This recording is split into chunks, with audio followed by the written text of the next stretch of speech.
Professor Helen Ashby recorded everything.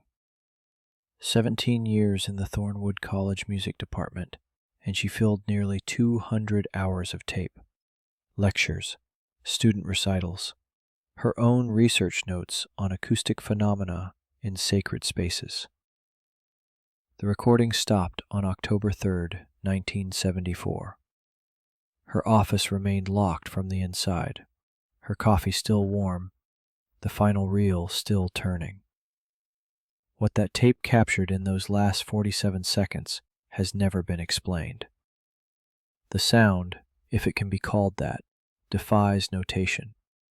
It defies reason. Dunmore College occupied 47 acres of western Pennsylvania farmland that had been converted to academic use in 1891. By the autumn of 1974, the music department had grown to 12 faculty members, 3 practice halls, and 1 modest recording studio in the basement of Harwick Hall. It was here, on September 3rd, that Dr. Helen Ashby submitted her resignation letter, effective immediately, and walked out of the building for the last time anyone could verify. The letter itself was unremarkable. 2 sentences citing personal reasons. No forwarding address. What made the case unusual was what she left behind. 14 reel-to-reel tapes, each labeled in her precise handwriting, stored in a cardboard box on her office desk, with a note that read simply, "For whoever comes looking." The person who came looking was Dr. Raymond Whitfield, chair of the musicology department and Helen Ashby's supervisor for the past 6 years. He found the box 3 days after her disappearance, when the registrar called to ask why her Wednesday seminar hadn't met. I assumed she'd had some kind of breakdown. Helen was intense about her research, more intense than most, but she'd always been reliable, never missed a class in 6 years. Whitfield was 58 years old, with thinning gray hair and a collection of bow ties his wife had given him over 3 decades of marriage. He sat in his office on the 2nd floor of Harwick Hall, the box of tapes between them, and spoke with the careful precision of a man accustomed to being recorded. I listened to the first tape that night, just the first one. Then I called campus security. Campus security at Dunmore College consisted of 4 men who worked rotating shifts and spent most of their time unlocking doors for forgetful professors. They were not equipped to handle a missing persons case, and by September 9th, the matter had been referred to the Dunmore Township Police Department. Detective Paul Okonkwo had been with the department for 11 years. He'd investigated 3 homicides in that time, all of them domestic disputes that resolved themselves within 48 hours. A missing academic was something new. The tapes were the strangest part. 14 of them, each about 30 minutes long. She'd been recording herself for almost 2 months before she disappeared. Okonkwo was 41, methodical, and skeptical of anything that couldn't be verified with physical evidence. The tapes would test that skepticism considerably. I've still got copies. The originals are with the college, locked in some archive. But I made copies. Couldn't help myself. The first tape was dated July 8, 1974. Dr. Helen Ashby's voice emerged from the spinning reels with the clarity of someone accustomed to lecturing, measured, articulate, and entirely certain of what she was saying. This is Dr. Helen Ashby, Associate Professor of Music Theory at Dunmore College. I'm beginning this record because I believe I've discovered something that will fundamentally alter our understanding of musical perception. I want documentation in case my findings are disputed. She was 43 years old when she made that recording. Her personnel file described her as an expert in psychoacoustics, the study of how humans perceive sound.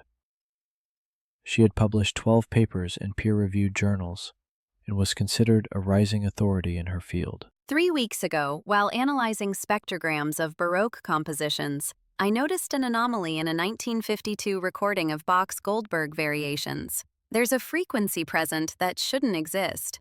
It's not part of the performance, it's not equipment noise, it's something else entirely. Dr. Ashby's office in Harwick Hall remained sealed for 2 weeks after her disappearance, while Detective Okonkwo conducted his initial investigation. When the seal was removed, Raymond Whitfield entered with a master key and found everything exactly as she'd left it. Books everywhere. stacked on the floor, on the chairs, on the windowsill. She pulled everything she could find on acoustic phenomena, sound perception, even some texts on parapsychology that I didn't know we had in the library. The office measured 12 feet by 14 feet and faced east, catching the morning light through a single leaded window. A photograph on the desk showed a younger Helen Ashby standing beside a man in a naval uniform, her brother, who had died in 1968. There were notes in the margins of almost every book. Her handwriting got smaller as the summer went on, more cramped, like she was running out of space for everything she needed to say. The second tape, dated July 15th, contained Helen Ashby's first detailed description of what she called the Fermata frequency. In musical notation, a fermata indicates a pause, a held note of indefinite duration. The performer decides how long to sustain it. I've chosen this term because the frequency I've isolated seems to exist in a similar state of suspension. It's present in the recording, but it doesn't begin or end. It simply is. I've now identified the same frequency in 17 different recordings spanning from 1948 to 1971, all classical performances, all recorded in concert halls with similar acoustic properties. The frequency measures approximately 18.9 hertz, just below the threshold of human hearing. Infrasound. Frequencies below 20 hertz that humans cannot consciously perceive, but which can nonetheless affect the body. Studies had linked infrasound to feelings of unease, even hallucinations. Helen Ashby knew this literature well. But this isn't random infrasound. It has structure. It has pattern. And I believe, though I cannot yet prove, that it has intention. Detective Okonkwo interviewed Helen Ashby's neighbors in faculty housing during the second week of the investigation. The complex consisted of 12 small apartments in a converted farmhouse on the edge of campus, occupied primarily by unmarried professors and visiting scholars. She kept to herself mostly. Polite, but private. I'd see her walking to campus at 7 in the morning, coming back after dark. She worked harder than anyone I knew. Margaret Cho taught comparative literature and had lived next door to Helen Ashby for 4 years. She was 62, recently widowed, and had developed the habit of noting her neighbors' comings and goings. In August, she started playing music at odd hours. Not loud, I could barely hear it through the walls, but it was always the same piece over and over. Something by Bach, I think. She'd play it for hours, then stop suddenly. Complete silence. Did you ever ask her about it? Once. She said she was listening for something between the notes. I didn't know what to say to that. Tape 3, dated July 22nd, marked a shift in Helen Ashby's tone. The measured academic cadence remained, but something else had crept in, an urgency that hadn't been present before. I've made a significant breakthrough. The frequency isn't merely present in these recordings, it's responsive. When I isolate it and play it back at higher volume, it changes. The pattern shifts. It's as if it knows it's being observed. I've begun conducting experiments in the recording studio after hours. The frequency is strongest between 2 and 4 a.m., when ambient noise on campus is at its minimum. I've been sleeping in my office to maintain a consistent schedule. The campus security logs confirmed this. Helen Ashby's access card showed entries to Harwick Hall at 1:47 a.m. on July 20th, 1:52 a.m. on July 21st, and 1:49 a.m. on July 22nd. The pattern would continue throughout the summer. I know how this sounds. I know what my colleagues would say. But the data is irrefutable. Something is there, in the space between the notes, and I intend to find out what. Raymond Whitfield had known Helen Ashby since she arrived at Dunmore as a newly minted Ph.D. in 1968. He'd watched her build a reputation, publish important work, and earn the respect of colleagues twice her age. He had never seen her exhibit any signs of instability. She was the most rigorous researcher I'd ever worked with. Every claim backed by data, every hypothesis tested before publication. That's what made the tapes so disturbing. She sounded exactly like herself, logical, methodical, confident. But what she was saying was impossible. Whitfield had consulted with 2 psychiatrists after listening to the first 3 tapes. Both suggested the possibility of a delusional disorder, possibly triggered by stress or isolation. But here's the thing that kept me up at night. I listened to those recordings she isolated, the ones with the frequency. I ran them through our equipment, and there was something there. I couldn't explain it, couldn't identify it, but it was there. I never told the police that part. I'm not sure why. Maybe I was afraid of what it meant. The 4th tape, dated July 29th, contained the first mention of what Helen Ashby would come to call the source. I've traced the frequency to its origin point. All 17 recordings I've analyzed share one common element. They were all made in concert halls built before 1920. Halls with specific acoustic properties, high ceilings, curved walls, particular ratios of volume to surface area. These spaces weren't just designed for sound. They were designed to capture something. I've obtained architectural plans for 6 of these halls. The similarities are too precise to be coincidental. Someone, or some group, understood what I'm only now discovering. They built these spaces intentionally. The question is, what were they trying to hear? Helen Ashby had begun corresponding with architects, acousticians, and historians across the country. Her letters, recovered from her office, showed a woman pursuing a theory with single-minded determination. Tomorrow, I'm driving to Philadelphia to examine the archives of Morrison Hall, built in 1887. If my hypothesis is correct, the answers are there. They've been there for almost a century, waiting for someone to ask the right questions. Morrison Hall had been demolished in 1961 to make way for a parking structure, but its archives, including original construction documents, correspondence between the architects, and detailed acoustic measurements, had been preserved in the Philadelphia Historical Society's basement collection. The Society's records showed that Dr. Helen Ashby visited on August 1, 1974, and spent 7 hours examining documents. The archivist who assisted her was a 24-year-old graduate student named Thomas Yee. She knew exactly what she was looking for. Most researchers browse, ask questions, change direction. She came in with a list and worked through it systematically. Barely said a word except to request the next box. Thomas Yee still worked at the Historical Society in 1974, now as assistant director. He remembered Helen Ashby vividly. Around 4 in the afternoon, she found something that made her stop. She just sat there, staring at a letter for maybe 10 minutes. Then she asked if she could make a photocopy. Her hands were shaking. The letter was dated March 14, 1886, addressed to the lead architect of Morrison Hall. It came from a man named Ernst Brenner, described in the correspondence as an acoustic consultant from Vienna. I'm reading from the photocopy now. The specifications you've outlined will achieve the desired effect, but I must caution you regarding the implications. The resonant frequencies we discussed are not merely theoretical. They have been documented in structures dating to antiquity. The Romans understood this. The cathedral builders understood this. What we are creating is not new.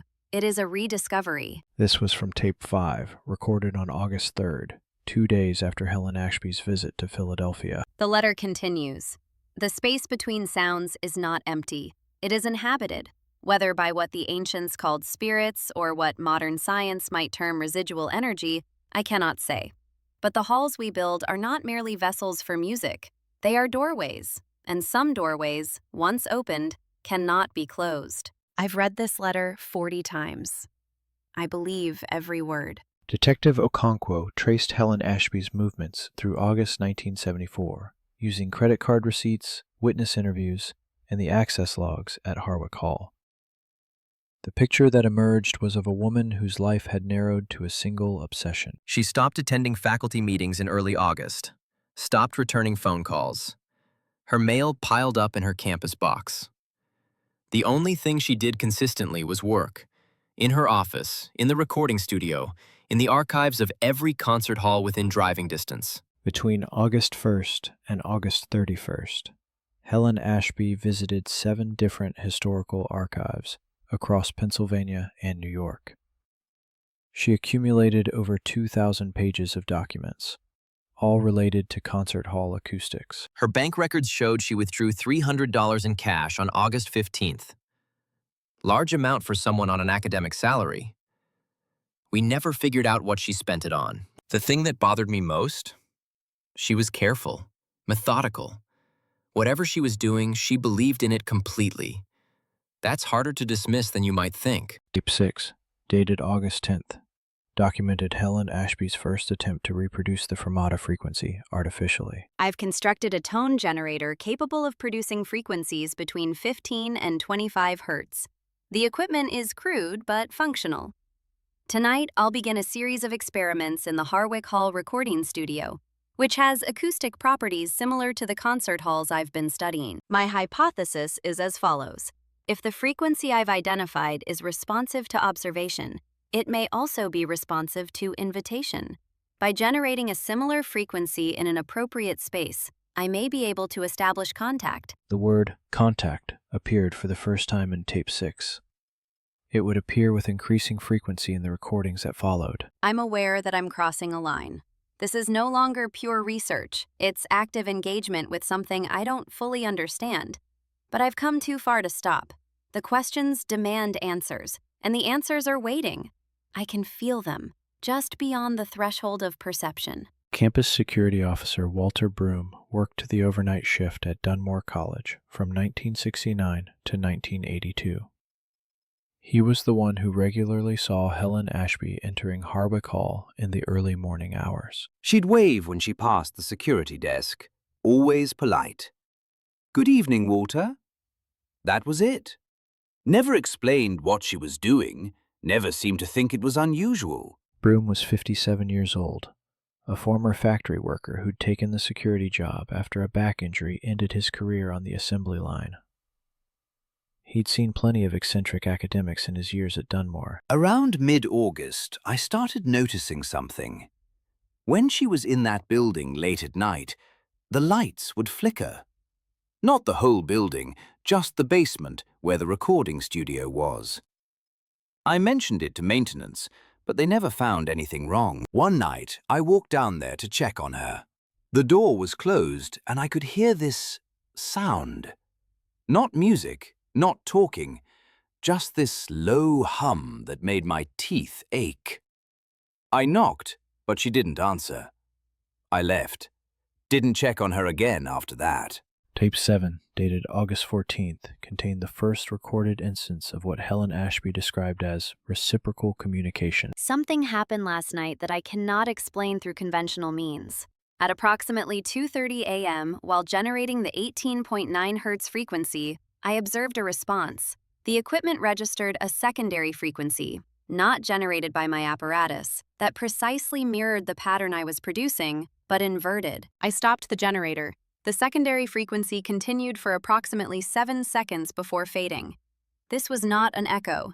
This was not equipment malfunction.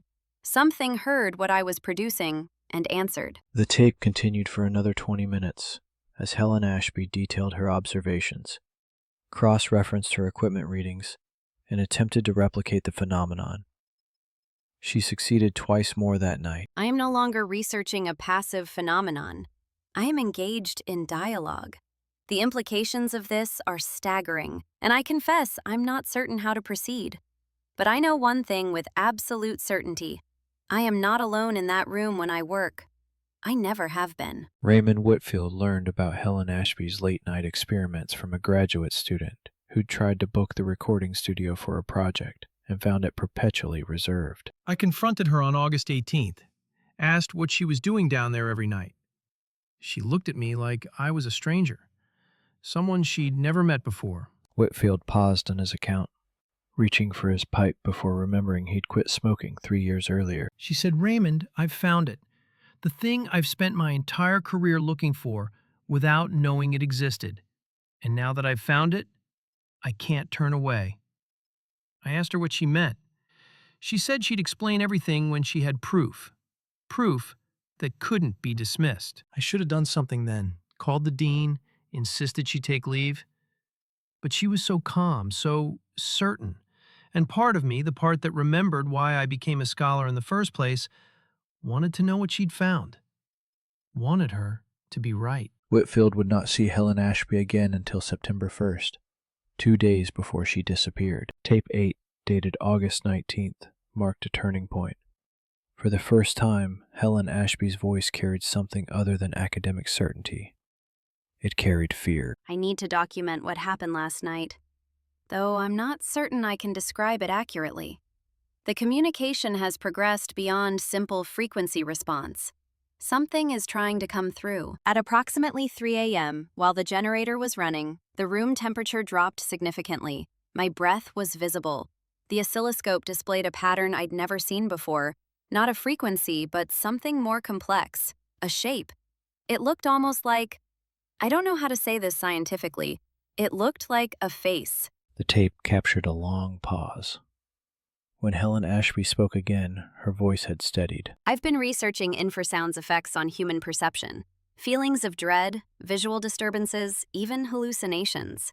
I know the rational explanation for what I experienced, but I also know what I saw. And those two things cannot both be true.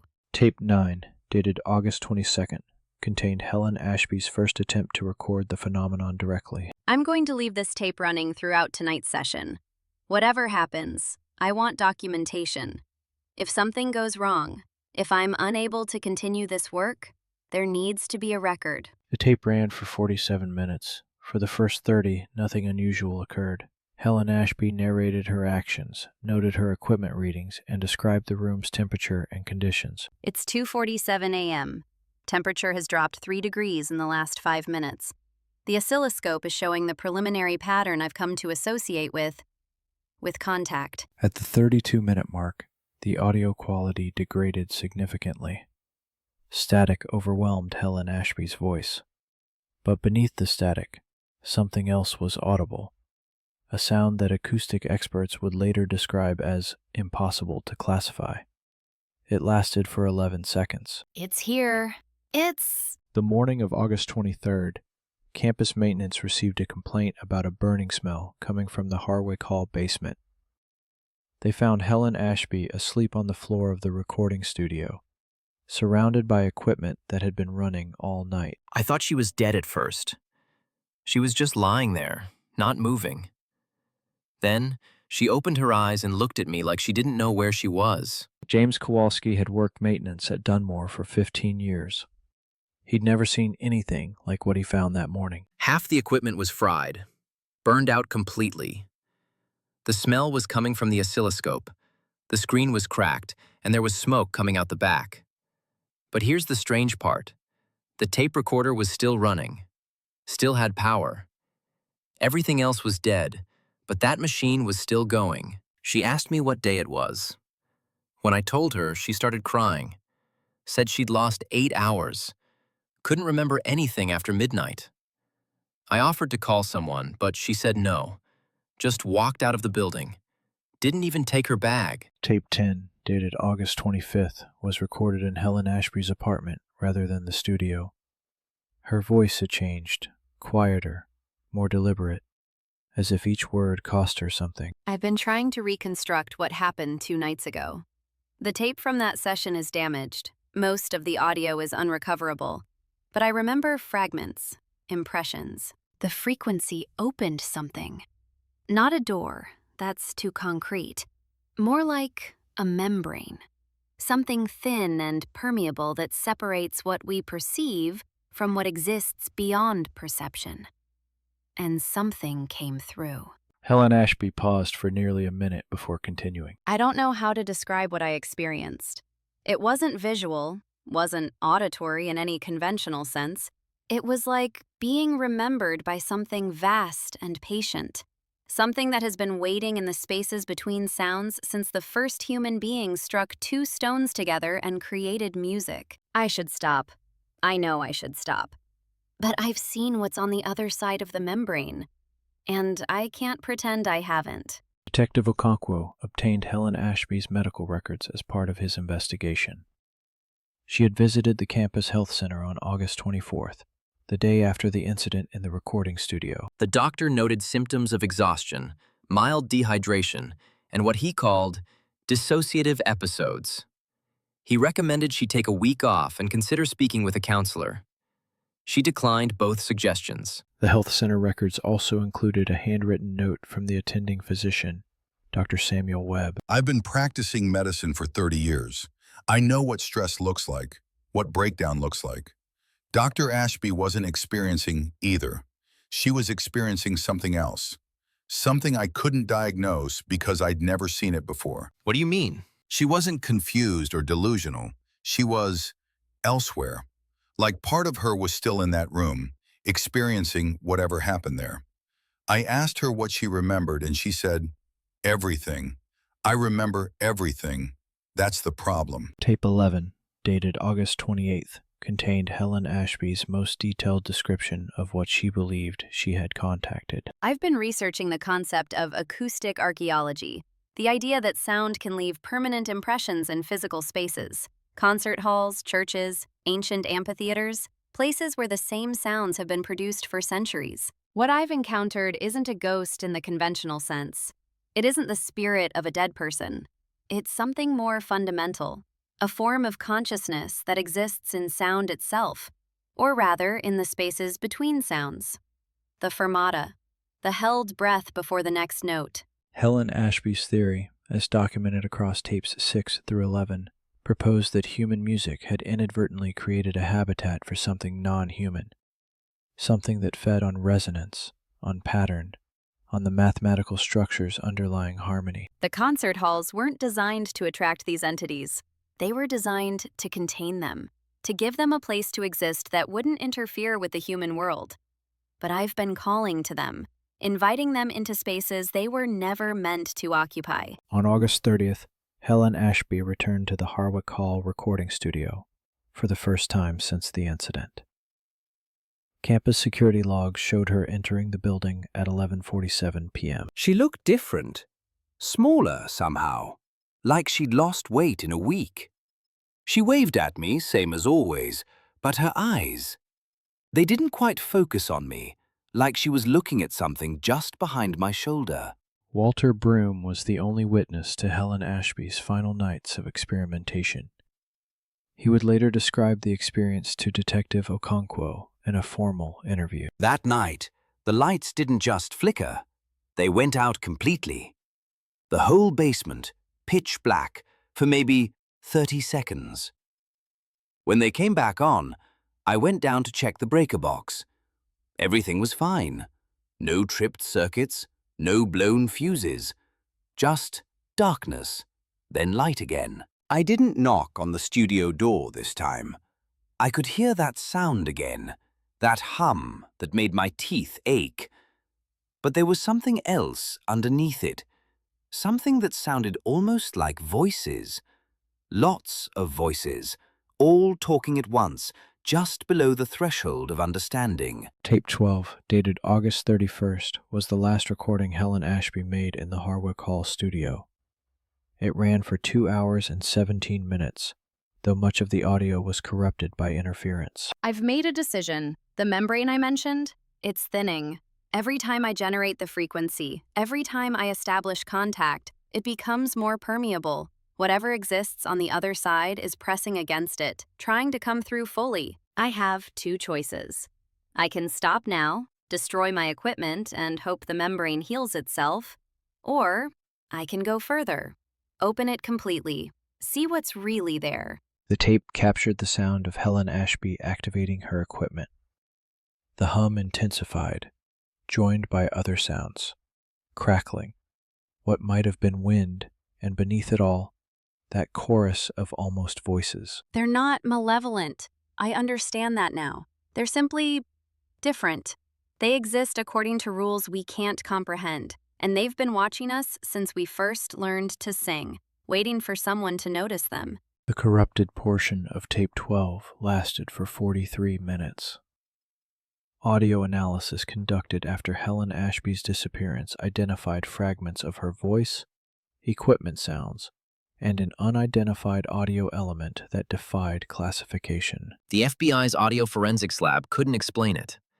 They said the sounds were acoustically impossible, frequencies that shouldn't be able to exist simultaneously, patterns that violated the basic physics of sound propagation. Detective Okonkwo had sent copies of the tape to federal authorities in November 1974, hoping for answers. The response he received was a form letter acknowledging receipt and nothing more. I followed up 3 times. Phone calls, official requests. Each time I got the same response. The matter was under review. Then, in January 1975, I got a letter from the Department of Justice asking me to submit all original materials related to the case. They never explained why. I kept my copies. Something told me I should. The originals went to Washington and disappeared into whatever hole classified materials go into. I never heard another word. The official response, or lack thereof, would become one of the case's most persistent mysteries. Tape 13, dated September 1st, was recorded in Helen Ashby's apartment.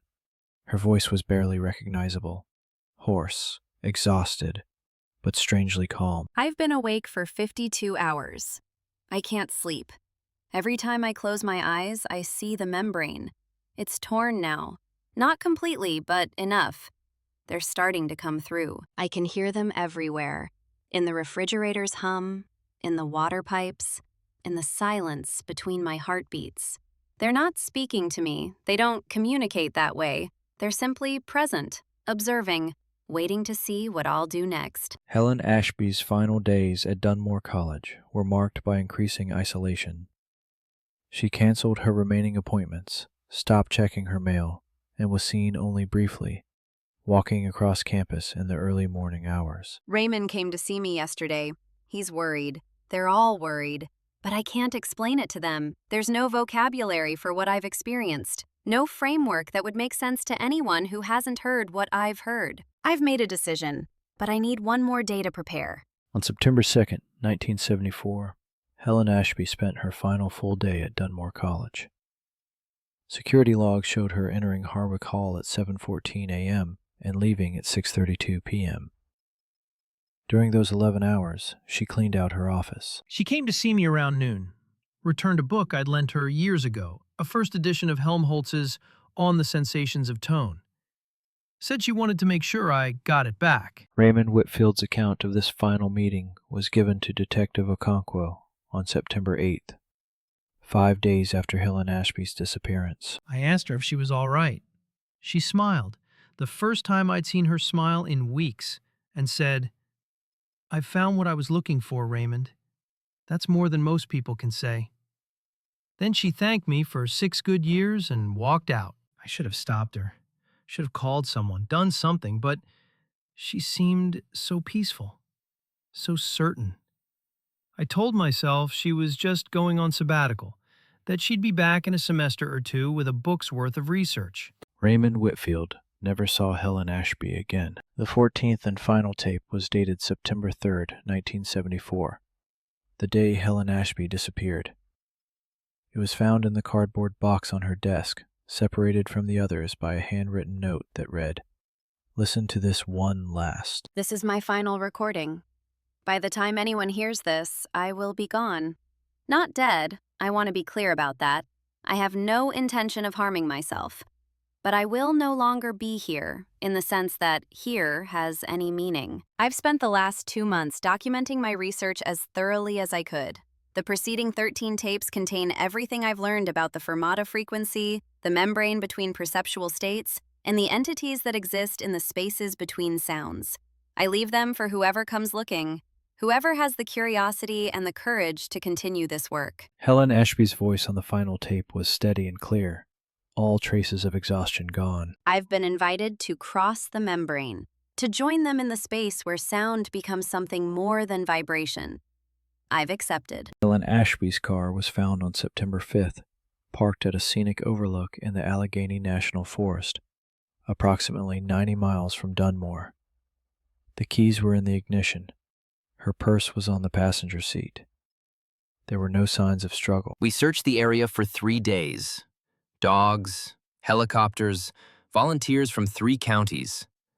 Found nothing. No body, no clothing, no indication of where she might have gone. The overlook faced a valley known locally as the Bowl, a natural amphitheater formed by the surrounding hills. Acoustic surveys conducted decades earlier had noted the area's unusual resonance properties. I didn't know about the acoustic thing until later. One of the park rangers mentioned it. Said musicians used to come there in the 20s and 30s to perform. Said the sound would carry for miles. I went back there, after the official search ended. Stood in the middle of the bowl and listened. There was something about the silence there. It wasn't empty. It was full of something I couldn't quite hear. Detective Okonkwo never returned to the site. The investigation into Helen Ashby's disappearance officially concluded in December 1974, classified as a missing persons case with no evidence of foul play. The final report, filed by Detective Okonkwo, ran to 47 pages and reached no definitive conclusions. I wrote 3 different versions of that report. The first one included everything. The tapes, the frequency, the membrane theory, all of it. My captain read it and told me I'd lost my mind. Said if I submitted that, I'd be off the force by Christmas. The second version omitted the more unusual elements, but still mentioned the tape's existence. It was rejected for similar reasons. The final version said she was a troubled academic who suffered a breakdown and wandered into the woods. Case closed, pending recovery of remains. It's the version in the official file. It's also the version I know is wrong. I kept my own file, my own copies. Everything the official record doesn't include. I told myself it was for professional reasons, in case the case ever reopened. But really, I kept it because I needed to know someone remembered what actually happened. In January 1975, Raymond Whitfield received a letter postmarked from a small town in Vermont. There was no return address, and the handwriting was unfamiliar. It wasn't from Helen. At least, I don't think it was. The handwriting was different, more angular, more deliberate. But it mentioned things only she would know. Details about our conversations, about the research she'd shared with me. The letter was brief, consisting of only 3 sentences. It said, "The membrane is thinner than you know. Listen carefully to the silence between heartbeats." She found what she was looking for. I showed it to Detective Okonkwo. He tried to trace the postmark, but the town, a place called Harmony Falls, had no record of the letter being mailed there. The postmaster said it was impossible. The stamp was valid, the postmark was real, but no one had sent that letter from his office. Raymond Whitfield kept the letter in his desk drawer until his retirement in 1989. He never received another. Sometimes I take it out and read those 3 sentences. And I listen, like she told me to. I've never heard anything, but I keep listening. The 14 tapes Helen Ashby left behind became the subject of academic debate for years following her disappearance. Copies circulated among researchers in psychoacoustics, parapsychology, and music theory, each group interpreting the recordings differently. I first heard about the Ashby tapes in 1978, when I was a graduate student at MIT. A professor in the acoustics department had a copy of tape 9, the one where she claims to have received a response. He played it for us as an example of how brilliant people can deceive themselves. Dr. Martin Feldman had spent his career studying infrasound and its effects on human perception.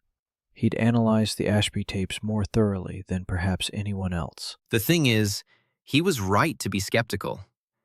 Everything she describes can be explained by known phenomena: infrasound-induced hallucinations, sleep deprivation, confirmation bias.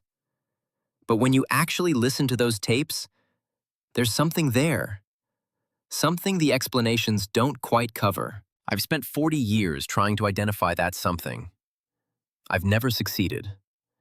And I've never been able to dismiss it either. Margaret Cho, Helen Ashby's neighbor in faculty housing, continued to live in the same apartment until 1982. She reported unusual occurrences throughout those years. None dramatic, all easily dismissed. The walls would hum sometimes. Late at night, usually around 2 or 3 in the morning, the same time Helen used to work. It wasn't loud, just this low vibration I could feel more than hear. Margaret Cho was interviewed for a 1979 article in a regional magazine about unexplained phenomena in western Pennsylvania. Her account was the most detailed. And sometimes, when the building was very quiet, I'd hear music. Not a recording, it was too faint for that. More like an echo of music that had been played long ago. Bach, I think. The same piece she used to listen to over and over. I moved in 1982. Not because I was frightened, I wasn't. But I couldn't shake the feeling that something was waiting there. Waiting for someone else to start listening. The faculty housing complex was demolished in 1991 to make way for a new dormitory. No unusual phenomena were reported during construction. Detective Paul Okonkwo retired from the Dunmore Township Police Department in 1991.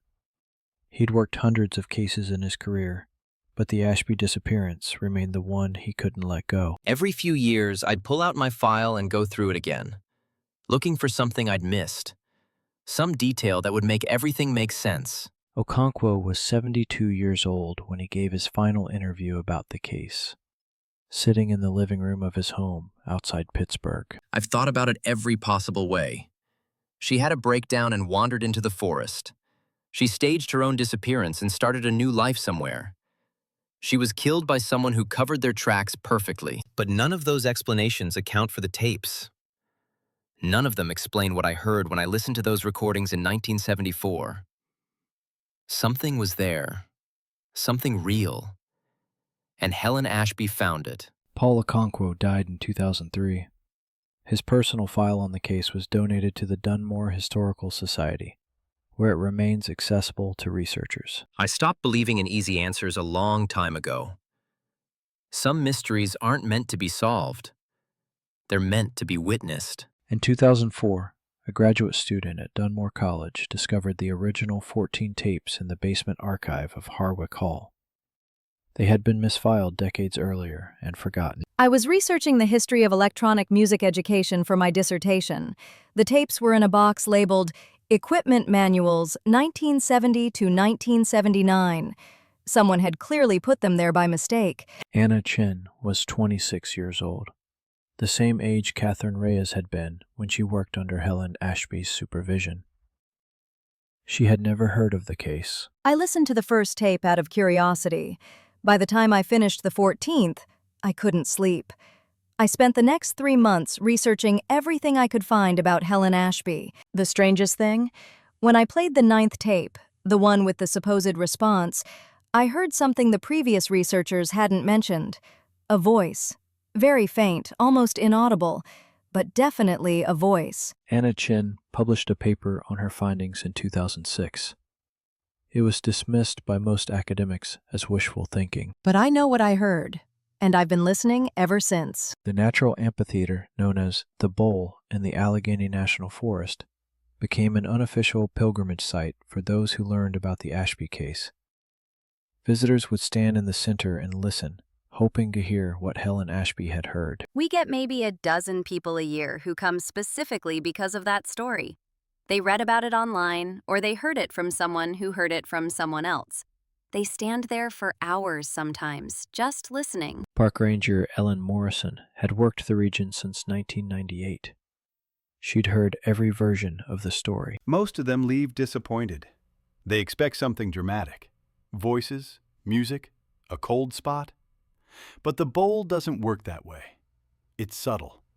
You have to know how to listen. I've been out there at night a few times, 2, 3 in the morning, and I've heard things I can't explain. Not voices exactly, more like the memory of voices. Sounds that should have faded long ago but somehow didn't. Ellen Morrison declined to elaborate further. Some things you don't talk about. You just know them. In 2019, a digital restoration project attempted to recover the corrupted portions of Helen Ashby's tapes using modern audio technology. The results were inconclusive but unsettling. We used AI-based audio reconstruction to fill in the gaps. The software is designed to extrapolate missing data based on surrounding context. It works well for most damaged recordings. The technician, who requested anonymity, had worked on audio restoration for archival projects worldwide. The Ashby tapes broke the software. Not physically, it still ran.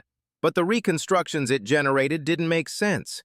The AI kept producing sounds that shouldn't have been derivable from the source material, frequencies that weren't present in any of the uncorrupted sections. We ran it 3 times. Same results each time. The project lead decided not to include those reconstructions in the final archive. Said they were artifacts of the corruption, nothing more. A copy of the reconstructed audio was leaked online in 2021. It has been downloaded over 200,000 times. I've listened to it once. Just once. That was enough. Helen Ashby's final tape ended with a passage that has been analyzed, debated, and interpreted in countless ways over the past 50 years.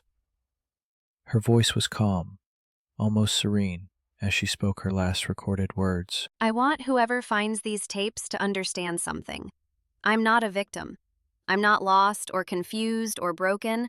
I've simply chosen to go somewhere most people can't follow. The membrane is real. What exists beyond it is real. And I've been given the extraordinary privilege of crossing over. The fermata, the held note, exists because music needs space to breathe. It needs room for what cannot be notated, what cannot be performed, what can only be experienced in silence. I've spent my life studying sound. Now I'm going to study what lives in the spaces between sounds. The tape continued for another 30 seconds after Helen Ashby stopped speaking. In that silence, listeners have reported hearing many things: breathing, distant music, something that might be laughter or might be wind. Listen carefully. They're always there. They've always been there. And now, so will I.